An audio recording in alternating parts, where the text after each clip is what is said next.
Hola, Doc. Gracias por venir. Al contrario. Por favor. Feliz cumpleaños, tengo que decir. Gracias. Otro ariano más, estamos complicados. Son Sí. dos arianos en la mesa. Demasiado, ¿no? ¿Decís la edad o no decís? 58, soy de 1960, sí, Bien, claro que sí. bien. Bueno, ¿arrancamos? ¿Cómo no? Empiezo por lo más inmediato, que fue lo del colectivero. A esta altura del partido, ¿qué se puede decir de la investigación? Esta tarde se recibió un llamado en el 911 donde una persona del sexo masculino manifestó que había tomado conocimiento de que había otro sujeto interesado en vender el arma que supuestamente se había utilizado en el homicidio del colectivero. Por tal razón, el fiscal encargado de la investigación, con también la participación de la doctora Patricia Ochoa, que es la fiscal general de La Matanza, concurrieron al lugar y bueno, le estaban tomando declaración. Yo no tuve después nuevo contacto con ellos, pero se estaba verificando si esa versión era una versión confirmada. Es decir, si estábamos en presencia de la persona que eventualmente había utilizado el arma. El relato que hasta ahora hay es: suben dos personas a un colectivo, no tienen cómo pagar, se traban una discusión y cuando bajan lo ajustician a este chico de 28 años. Sí, sí, efectivamente esa es la descripción. Estamos recabando información sobre testigos y sobre otras personas que puedan haber participado. En principio, este sujeto al que estoy haciendo referencia sería una persona con antecedentes ya, de modo que esa puede ser una línea de investigación. Como sucede en estos casos, siempre hay una primera impresión vinculada al eventual robo. Nosotros hemos definido como uno de los objetivos de política criminal justamente el robo con armas, porque deriva de esto habitualmente un homicidio. Pero lo que quiero señalar es que los fiscales, por metodología, no se cierran a ninguna hipótesis y se va a investigar a ver qué pudo haber sucedido, porque la verdad que el contexto en el que se produjo este delito ha sido muy extraño. Decís varias cosas que son interesantes. La primera, tendría antecedentes. Sí. Y es el cuento. ¿Hay puerta giratoria? No. Lo que hay es probablemente un sistema que debe ajustarse muchísimo en distintos ámbitos y que además obliga a un equilibrio necesariamente. Nosotros en la provincia de Buenos Aires, el Ministerio Público que yo conduzco, tiene una particularidad respecto de otros modelos de las diferentes jurisdicciones y es que conjuga en su interior fiscales, defensores, asesores y curadores, lo que nos permite tener una visión muy equilibrada de lo que es el fenómeno de la política criminal.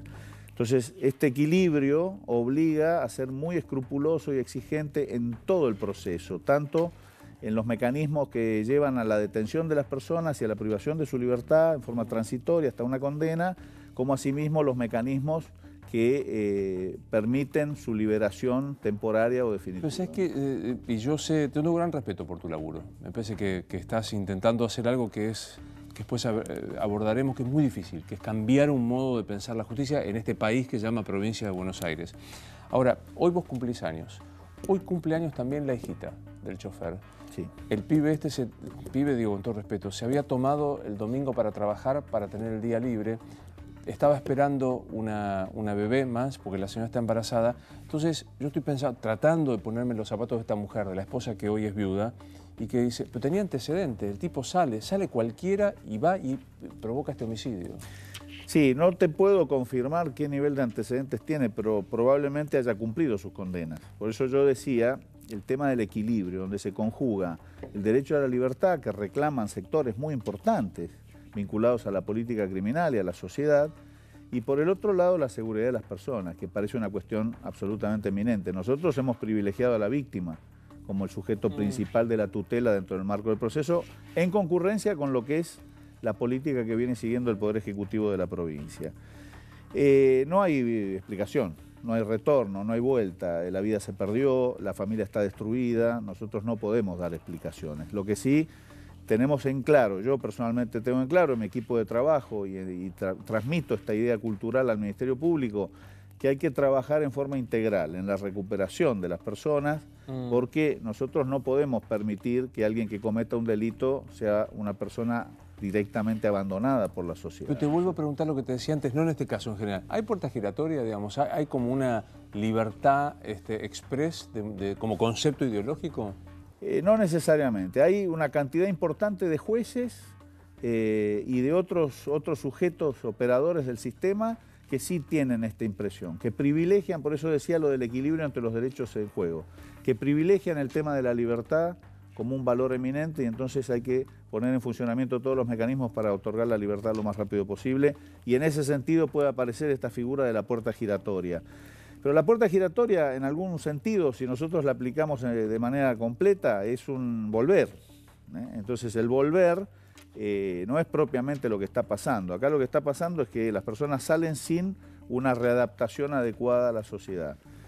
Hay sectores... ¿La cárcel es una universidad de perfeccionamiento del delito? En algunos sentidos, sí. Pues, digamos, pienso esto, ¿no? Y está mal juzgar el caso en particular, pero pongamos como idea.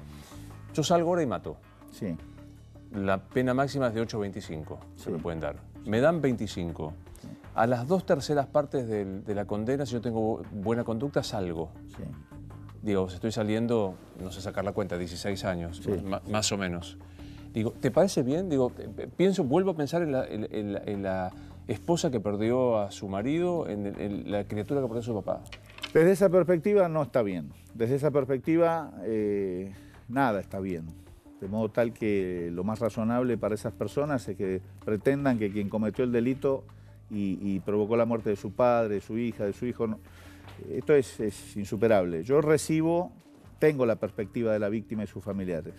Ocupo un día de la semana, casi todas las semanas, a recibir a víctimas o familiares de víctimas, de modo que tengo esa percepción. Es dramático. Es algo, ese día que yo ocupo para esa faena, no soy el mismo. No soy el mismo, vuelvo a mi casa, mi mujer lo percibe, charlamos, una de mis hijas de las 3 que tengo, que todavía vive con nosotros, siente la misma conmoción. Es una cuestión realmente muy difícil de transferir. De modo que para esas personas no hay solución, no hay contención, el abrazo que uno les puede dar, absolutamente nada. Pero alguien tiene que tener, o un conjunto de personas, tenemos que tener la responsabilidad de pensar en el todo y generar mecanismos que impliquen la resocialización, buscar la adaptación de la persona nuevamente, porque evidentemente desde el punto de vista de la víctima, ese sujeto que cometió el delito es irrecuperable. Desde el punto de vista de la sociedad tiene que ser un ser humano a recuperar.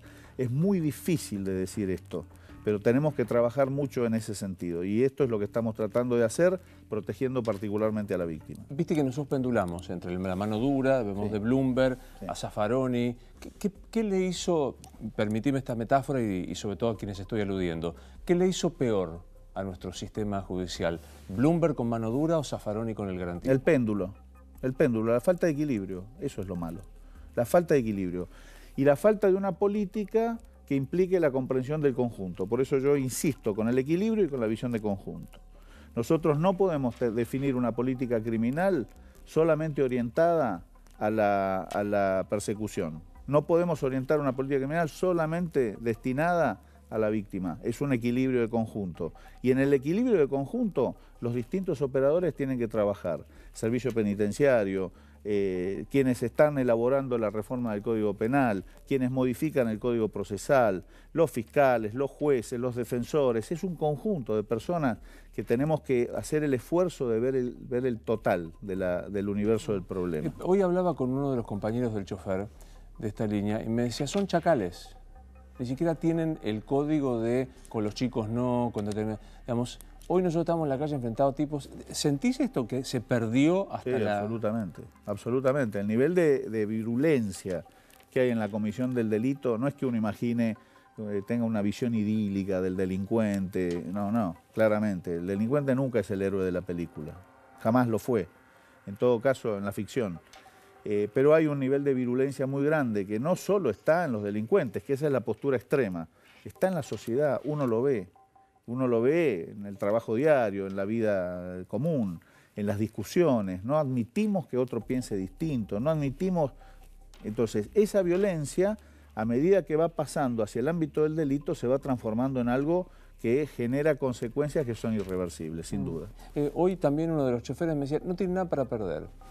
La vida es un valor totalmente... Eso también es verdad, sin duda que pasa en algunos sectores marginales del delito, eso pasa. Y cuando nosotros lo incrementamos con el consumo de droga, que yo he definido al poco tiempo de comenzar mi gestión, hacia el final del 2016, dije la droga está en todos los delitos. En todo delito está la droga, de una manera o de otra. Y la droga genera un mecanismo de pérdida de la conciencia y de la razón de ser que en momentos y en circunstancias extremas lleva a este tipo de conductas. ¿Sirve despenalizar el consumo de droga? droga? Yo no estoy a favor de la despenalización del consumo de droga, yo personalmente. Y creo que hay fundamentos razonables en este sentido para entender que tiene que haber una actividad del Estado de tratamiento de las personas que están en situación de adicción, entre otras con motivo de la droga. Hablemos un poco de la causa independiente. ¿Dónde estamos parados en la investigación? Comenzando la investigación. Aunque ha pasado mucho y la sociedad ha recibido muchísima información y el periodismo ha estado muy ávido por la información, en términos técnicos nosotros estamos en la primera etapa del inicio de una investigación. Nosotros tenemos 7.000 casos en el 2017 en la provincia de Buenos Aires de delitos contra la integridad sexual de los menores. ¿7.000? 7.000, de distinta envergadura. Estamos hablando de 200 por día. Sí. Soy un desastre haciendo cuentas, así que corregimos, pero sí. 365 días, sí. 10 son... Sí. Es impactante. A ver, aclaro esto, de investigaciones penales preparatorias, es decir, denuncias, muchas de las cuales no terminan terminando en condena o siendo realmente esclarecidas. Pero ese es el nivel que nosotros tenemos de denuncia. 20, me corrijo porque dije una barbaridad, sí. Son 20 diarios. Sí. Ahora, ¿qué es lo que sucede? En todos estos casos hay un proceso de maduración de la investigación que oscila en el año y medio, porque es cuando se consigue contener a la familia, conseguir información, ir trabajando, buscando los teléfonos, buscando las redes. También depende del delito, ¿no? Dentro de los delitos contra la integridad sexual hay desde el grooming, claro, que es sencillamente la captación de voluntad por medio de instrumentos informáticos, hasta más aberrante, que son los abusos de menores agravados por distintas circunstancias. En todos los casos hay un tiempo, una dinámica que hace que, como digo, madure al año y recién año y medio se esté elevando a juicio. Esto es lo habitual. Nosotros no llevamos más que 3 semanas, un poco más. Y la verdad que se ha avanzado mucho. Pero si lo tomamos en perspectiva estadística, el panorama que tenemos enfrente, que tiene la fiscal Garibaldi en realidad y su equipo, es un universo que ella me lo ha planteado y yo lo he definido así. No se ve el horizonte por ahora. No se ve. Te hago preguntas de lo que circula periódicamente y me corregís. ¿Hay un empresario, un dirigente de fútbol involucrado? No lo tenemos confirmado. Están las versiones. Lo que sucede es que acá se dan lo mismo que pasó con los casos que se mencionaban y yo en la conferencia de prensa aclaré que no teníamos nada. Se va produciendo lo siguiente. Como hay mucha filtración de información, y la tarea realmente de ustedes ha sido una tarea intensa, voy a calificar así, intensa. A veces se accede a las víctimas o las potenciales víctimas y se obtiene información antes que la que obtenemos nosotros. Esto es muy malo en términos de investigación.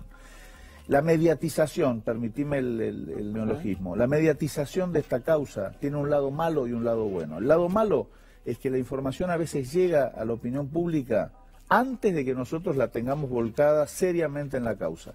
El lado bueno es que yo estoy absolutamente convencido de que esta es una bisagra histórica en la concientización del fenómeno del abuso de menores y de los delitos contra la integridad sexual de los menores en la Argentina. Estoy seguro que va a haber un antes y un después de esta causa, porque la gente y los periodistas y la opinión pública y nosotros mismos, operadores judiciales, hemos tomado conciencia de la aberración de este fenómeno. ¿Es cierto que se filmaba a los chicos en los hoteles alojamientos? Tampoco está confirmado. Lo que nosotros tenemos, y yo lo he dicho, es lo siguiente. Se ha declarado en la causa, por razones de prudencia en la investigación, no puedo decir si han sido víctimas, testigos o imputados los que lo han declarado, que los chicos eran llevados a un hotel de alojamiento, al menos a uno, y que allí eran objeto del delito y además se hacían filmaciones. Estas son las declaraciones.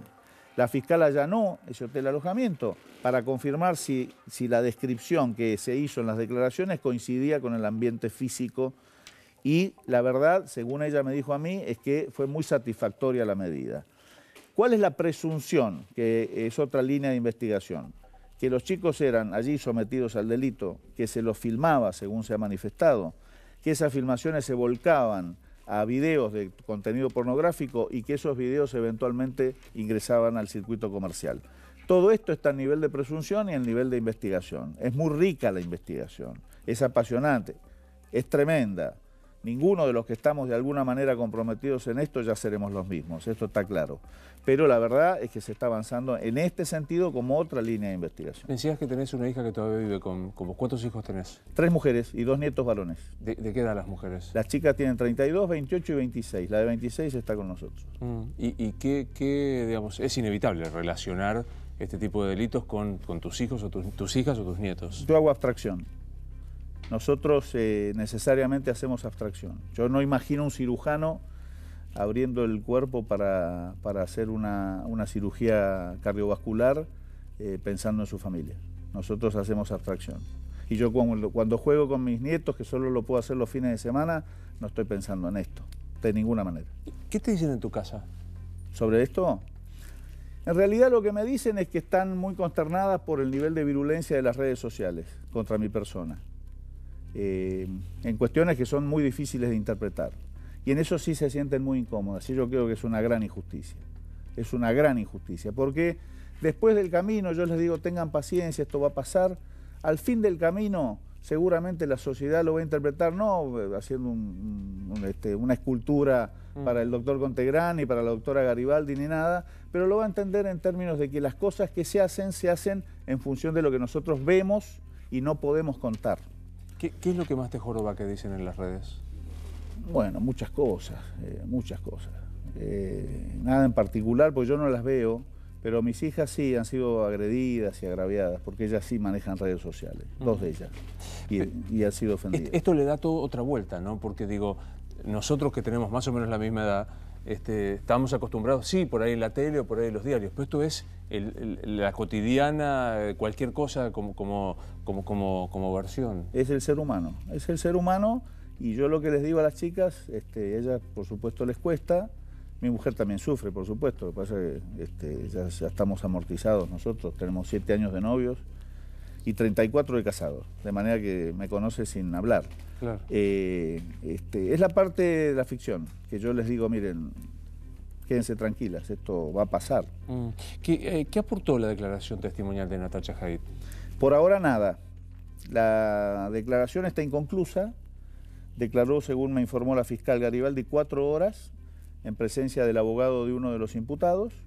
Después de las 4 horas, cuando comenzaba el interrogatorio de este abogado, el propio abogado dijo, tengo muchas preguntas y por razón del tiempo, y hubo allí una decisión de la fiscal razonable de suspender la declaración. La va a continuar en estos días y una vez que concluya la declaración, ahí se produce algo que es muy importante que la gente entienda. Todas las declaraciones testimoniales tienen un valor preliminar, que solo si se confirma con otra prueba tienen veracidad en términos del avance de la causa. Entonces, esa declaración, como cualquier otra, podemos usar por vía de hipótesis y por trabajo intelectual la de Daniel Bertoni, que dijo, siempre escuché, no tengo nada concreto para aportar. Entonces, bueno, esa o la de ella o la de cualquier otro testigo, si se confirma con otra prueba, genera una línea de investigación. Si no se confirma, se desestima preliminarmente hasta que eventualmente aparezca otra cosa. Y la tercera hipótesis sobre una declaración es que la prueba que se recabe contradiga los dichos de un testigo de manera fehaciente y por lo tanto la fiscal tiene la posibilidad de iniciar una causa por falso testimonio. ¿Alguno de los imputados se quebró? ¿Vos sentís que puede llegar a decir, bueno, es por acá? No tengo duda. No tengo duda. Nosotros estamos convencidos de que eso va a pasar. No necesariamente con los que ya están involucrados, pero va a pasar. Va a pasar, porque hay un componente humano que necesariamente tiene que estar afectado por la situación de esta clase de delitos. Es de un nivel de aberración fabuloso. Me impacta mucho esto que decís. O sea, vos estás convencido que alguno de los que aparezca se va a quebrar y va a contar. Se va a quebrar. Estos o algunos de los otros se va a quebrar. Nos pasa, nos suele pasar. Y esto nos va a permitir anticipar los tiempos. Lo que estoy seguro es que aún con más tiempo la fiscal y su equipo van a llegar al objetivo de la investigación. Uno de los imputados y después detenido está allí porque quiso destruir un teléfono celular. Sí. Había discusiones respecto a si se podía reconstruir. ¿Se puede reconstruir ese celular? Se puede reconstruir. Según me informa la fiscal, los equipos técnicos le han manifestado que el contenido se va a recuperar, que va a demorar un tiempo porque hay alguna cuestión allí en el chip semidestruido de carácter electrónico que no permite levantar ya la información, pero el contenido lo vamos a tener. Y esto permitiría, por lo menos, buscar las conexiones, lo que formarían las redes. Yo tengo una percepción, pero mi percepción no tiene fundamento. Así que lo digo como una percepción casi... De intuición. De intuición. Que es una herramienta muy válida. En nuestro trabajo lo es. Sí, claro que sí. En la tarea de investigación suele ser importante, siempre con la aclaración de que no tiene fundamento. Mi intuición es que ahí hay algo distinto de lo que nosotros estamos investigando. Me parece que en ese chip y en ese contenido hay cosas vinculadas a la problemática de los abusos que se están investigando, pero hay algo más. Esta es mi percepción, no tengo ningún fundamento que me haga llevar. ¿Y te animás a dar un paso más de qué es ese algo más? No. Tengo una segunda etapa de percepción, pero debo reservarla, por razones obvias. ¿Algún otro delito, de otra cosa? De otro delito. ¿El narcotráfico? No, no necesariamente. No vamos a hacer listado de posibilidades, pero no. A hoy perfilada, la historia que empezó siendo chicos excluidos en la pensión de Independiente, empresarios vinculados con la noche o con algún sector de mucha exposición que los captan, aprovechamiento de esto, ese es el camino, digamos. Esa es una parte del universo, sí. El universo está determinado por el perfil de las víctimas. El perfil de las víctimas de esta investigación, Luis, porque hay otros muchos, porque como dije, miles de casos, ¿no? Y pueden aparecer otros eventualmente. En esta investigación, lo que cierra el universo, lo que limita el universo es el perfil de la víctima. El perfil de la víctima de extrema vulnerabilidad, alejado de su familia, con necesidades económicas o financieras, con un afán de progreso en el ámbito deportivo, profesional o lo que fuere. Eso es como un dato común, que es un terreno muy fértil para el aprovechamiento. Entonces, ese perfil de víctima es el que se está trabajando en esta investigación. Hoy por hoy se trata de muchachos, chicos, que estaban en un pensionado de un club, algunos de los cuales ya no están en ese club, están en otros clubes, algunos de los cuales ya no han abandonado la práctica del fútbol, pero la fiscal con buen criterio dice ese universo puede aparecer en otro ámbito distinto, en donde el perfil sea el mismo. ¿Qué pasa con la familia de los chicos que estaban en la pensión? Hay una atención muy directa. Yo lo he dicho y me parece importante repetirlo. El primer paso de la fiscal no es un paso que haga aislada, sino que lo hace con otros ámbitos del Estado. La Dirección de la Niñez, el Centro de Asistencia a la Víctima del Ministerio de Justicia de la provincia y nuestros centros de asistencia a la víctima, que son muy profesionales. Es acercarse a la víctima o potencial víctima y a su familia, generar la contención e iniciar rápidamente el proceso de sanación, que implica la recuperación de esas personas desde la perspectiva afectiva, emocional, espiritual. Eso es fundamental. Este es nuestro primer objetivo, aunque parezca que nosotros estamos para investigar, eventualmente. Es verdad que esto trae aparejado indefectiblemente una mayor colaboración. Cuando nosotros conseguimos la contención y damos el primer paso en el proceso de sanación, las personas se abren, recuperan la confianza en sí mismas y en sus familiares, en sus hijos y demás, y dicen, bueno, esto que me ha pasado no me ha destruido como persona, sino que yo sigo siendo una persona, pero quiero que no le vuelva a pasar a nadie, y comienzan a ser mucho más abiertos, mucho más expansivos en la información, y la investigación empieza a tomar un curso muy acelerado. ¿Cómo funciona el miedo? Uno sabe que los abusadores tienden a quebrar la confianza del abusado y hacerlos copartícipes de una suerte de culpa. Sí. ¿Cómo funciona ese miedo a que alguien pueda decir, bueno, tuviste que ver o fuiste carne propicia porque vos generaste alguna de estas situaciones? La oscuridad. La oscuridad.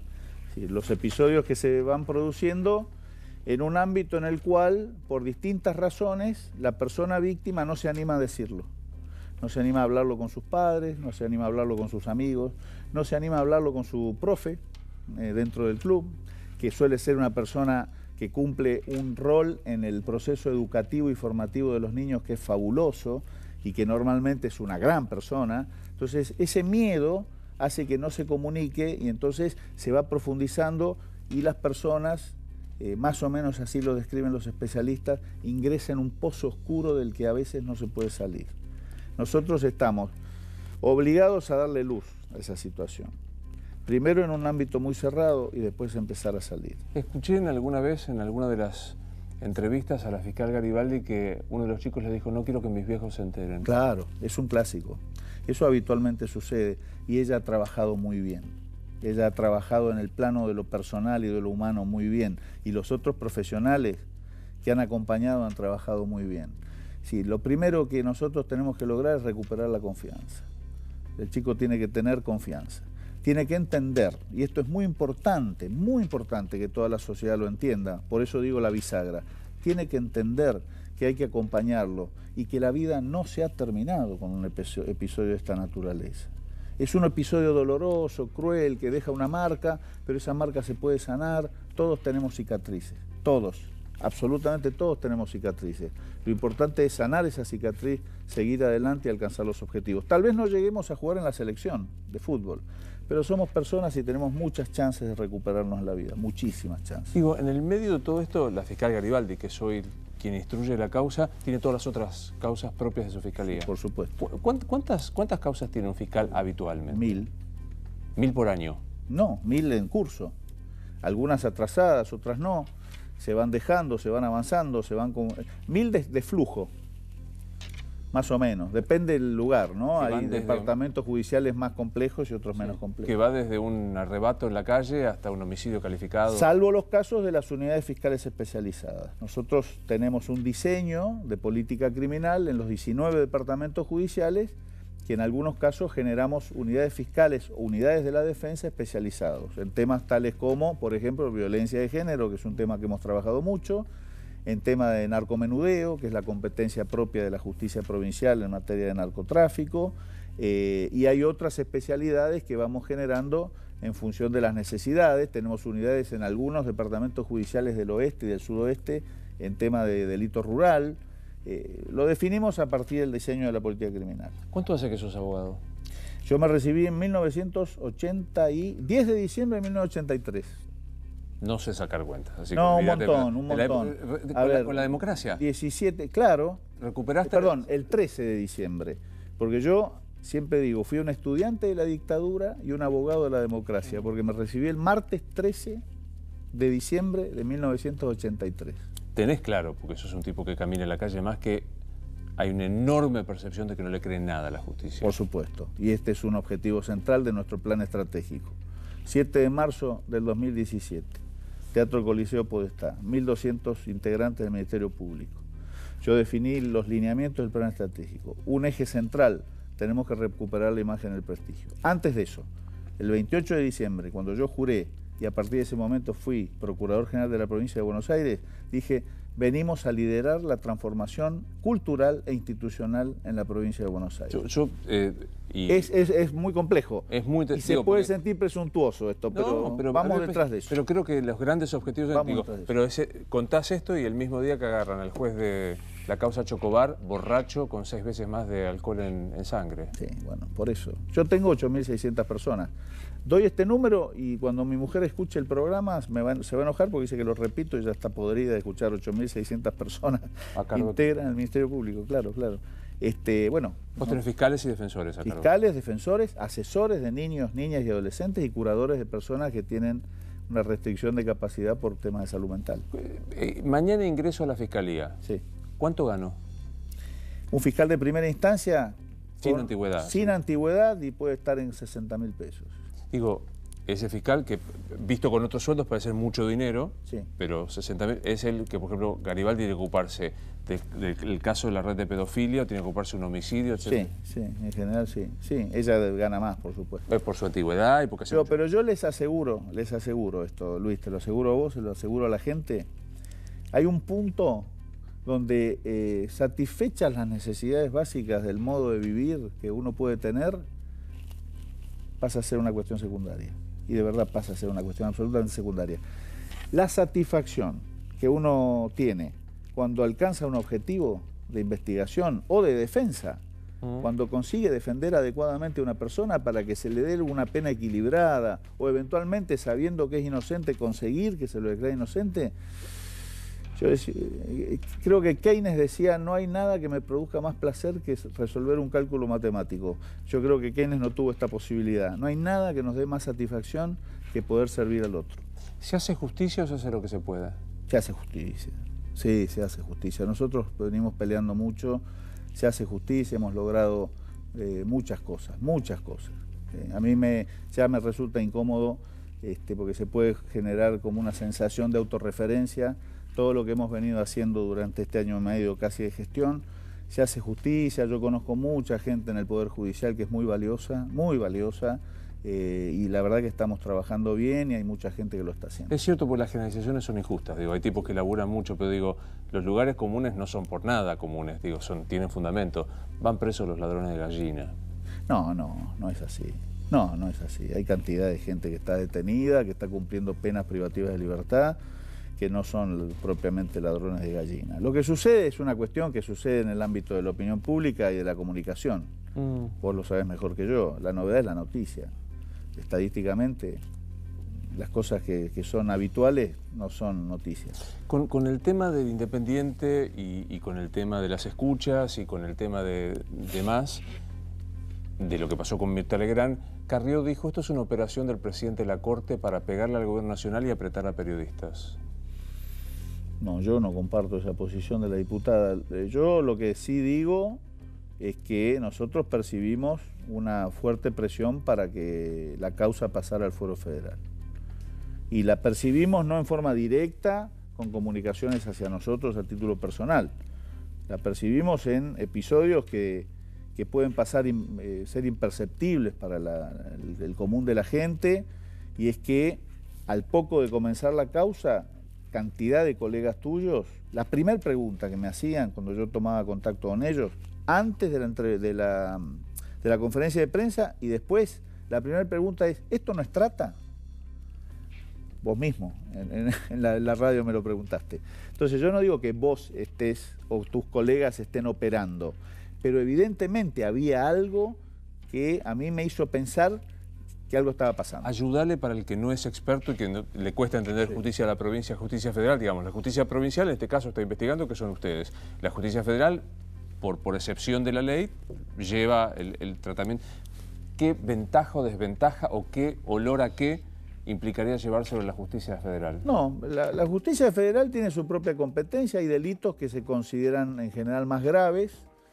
Todos sabemos que acá hay una distribución de competencias, no solo en materia de justicia, entre la nación y las provincias.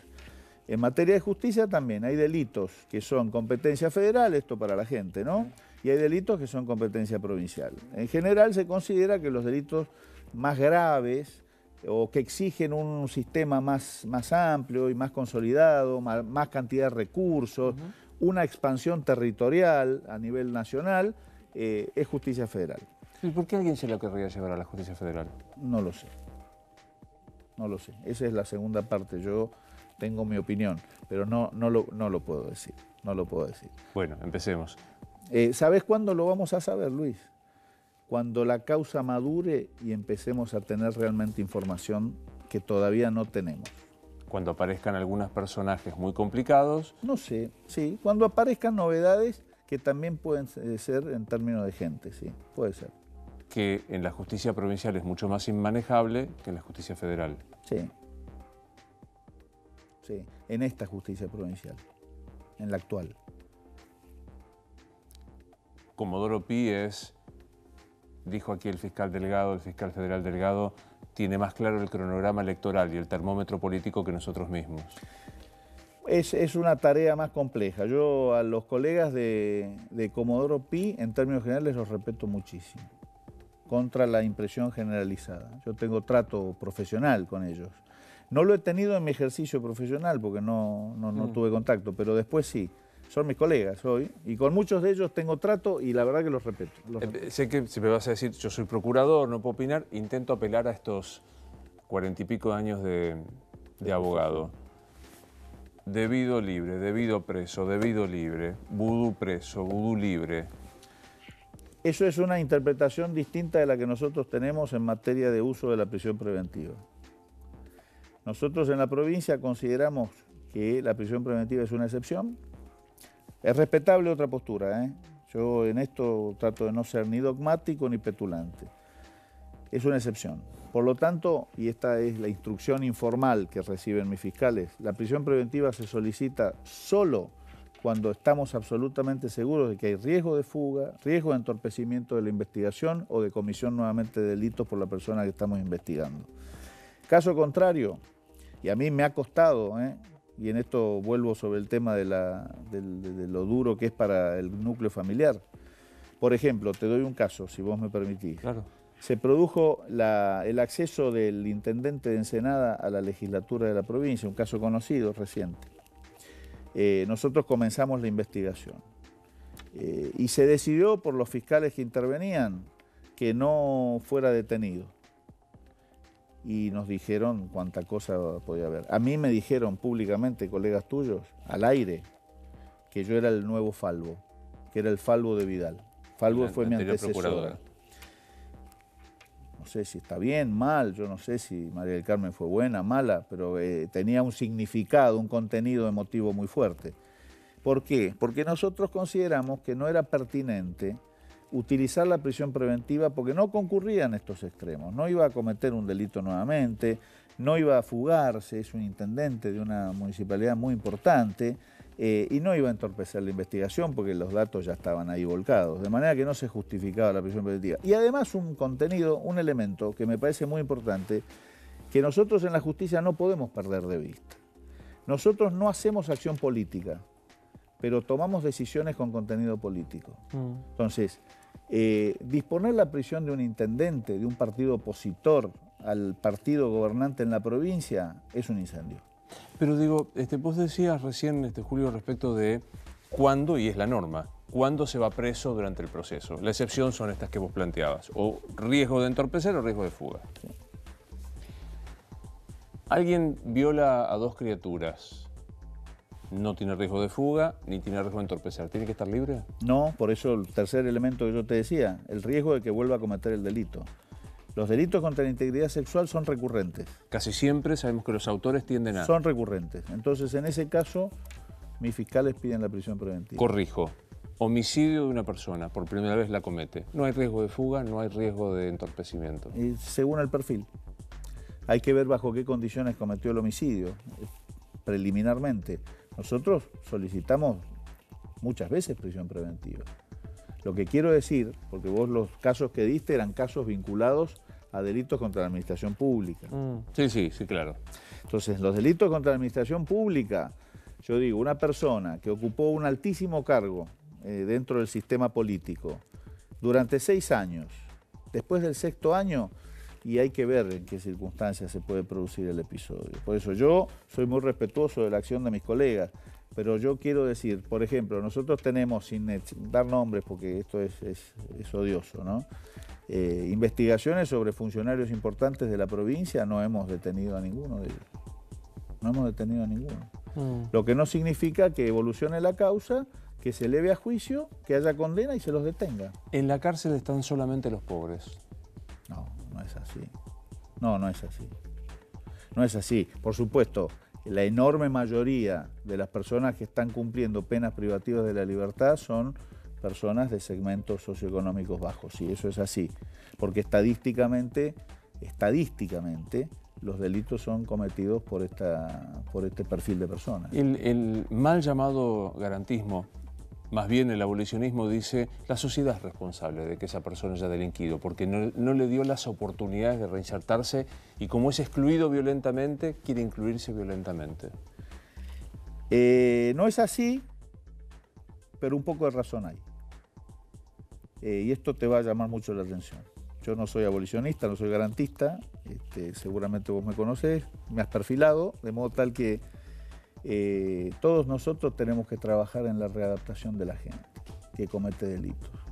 Lo que no quiere decir que la sociedad haya impulsado a la persona a cometer el delito, en eso no estoy de acuerdo. Pero hay un momento donde la persona cruza el umbral del comportamiento socialmente aceptable y se transforma en delincuente, en donde nosotros no nos podemos lavar las manos, es un ser humano y tenemos que trabajar para su readaptación, indefectiblemente. ¿Raúl Eugenio Zaffaroni es para el derecho penal? Zaffaroni es un gran jurista con el que yo no comparto su estructura de pensamiento filosófico, ni sus consecuencias, ni toda su enseñanza. Cuando yo era estudiante, ahí se discutía una cuestión muy técnica, que era un debate entre, muy técnico, no viene el caso, causalismo-finalismo. Y en realidad, Zaffaroni era una persona que empezaba a enseñar las evoluciones modernas del derecho penal. Yo no coincido con él en nada después de eso.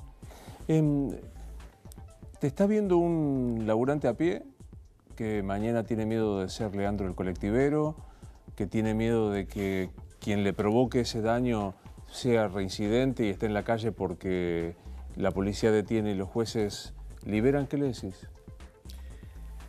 Le digo que tenga esperanza, que yo sé que no hay más tiempo, pero que crea que en la provincia de Buenos Aires estamos haciendo un esfuerzo de transformación cultural, que el equipo que me acompaña y a partir de aquí todo lo que vamos nosotros logrando en el total de las personas que integran el Ministerio Público están esforzados en coparticipar con el poder político en mejorar las condiciones de seguridad y las condiciones de vida de la población, que estamos haciendo un enorme esfuerzo y que yo tengo la esperanza de que en un plazo más corto que largo las condiciones de vida en la provincia de Buenos Aires hayan cambiado definitivamente. ¿Tenés posición tomada por la despenalización del aborto?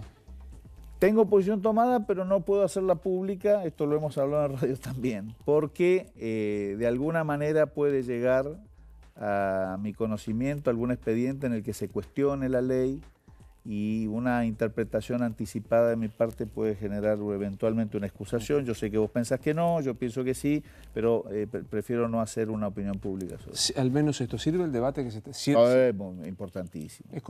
Los opositores dicen es cortina de humo. No, es importantísimo. Es importantísimo. Yo no creo que haya sido un desatino del presidente. Después están los momentos políticos, eso no lo puedo evaluar. Mucha gente amiga mía está en contra, otra a favor, cuestionan el momento. A mí me parece que es importante, que hay que hacerlo con seriedad, un poco esto lo que yo decía, desapasionadamente, es un tema muy complejo.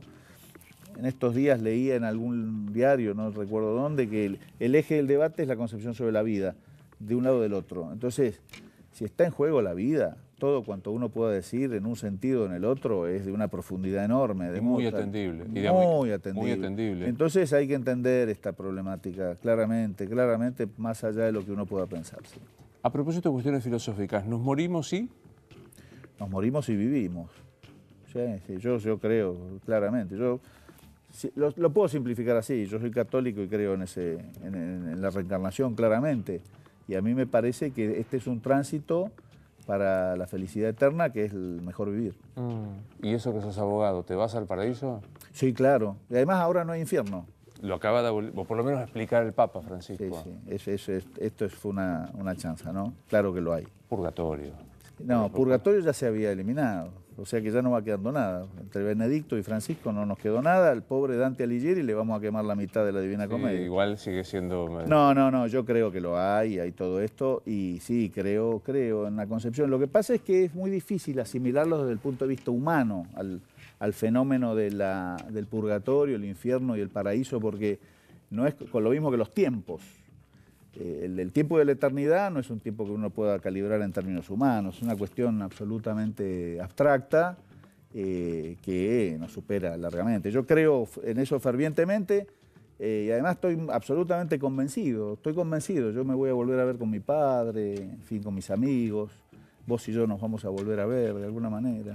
No te entrevistaré. ¿Te imaginas a Scioli preso? No, prefiero no hacerlo, para mí es muy doloroso que una persona que ocupó el máximo sitial en la provincia de Buenos Aires pueda terminar detenido, es muy doloroso en términos institucionales.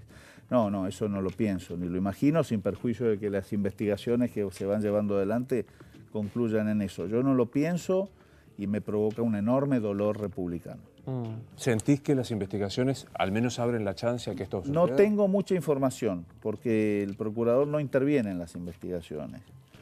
Solamente tengo información cuando alguna cuestión de carácter institucional así lo exige. He tenido diálogos con el fiscal general de La Plata porque es en el Departamento Judicial de La Plata donde se están llevando adelante estas investigaciones. Garganta, el fiscal Garganta. Álvaro Garganta es el fiscal de instancia, con él no he hablado de esto, sí con el fiscal Bogliolo, Héctor Bogliolo, que es el fiscal general de La Plata, con el que repasamos, como con los otros fiscales de los 19 departamentos judiciales, fiscales generales, repasamos un poco la evolución de los temas que tienen más contenido institucional, y me va comentando y bueno, aparentemente se está investigando bien. Y digamos, no hay hoy no ves ninguna en el horizonte, nada que te incline a pensar que esto pueda ocurrir. En el corto plazo no parece que haya detenciones, por lo que yo señalaba. Es una causa que, según la información que a mí me proporcionan, la jueza de garantías que está interviniendo ha requerido que la totalidad de las investigaciones que vinculan al exgobernador y a los funcionarios de primer nivel que son investigados con algunas empresas del Estado, IOMA, APSA y demás, se traten en conjunto, de modo tal que tienen que avanzar todos hasta un punto y ahí recién va a haber. Gracias por venir y feliz cumpleaños. Muchas gracias, gracias por la invitación. Esto es Luis Novarecio Entrevista. Hasta mañana.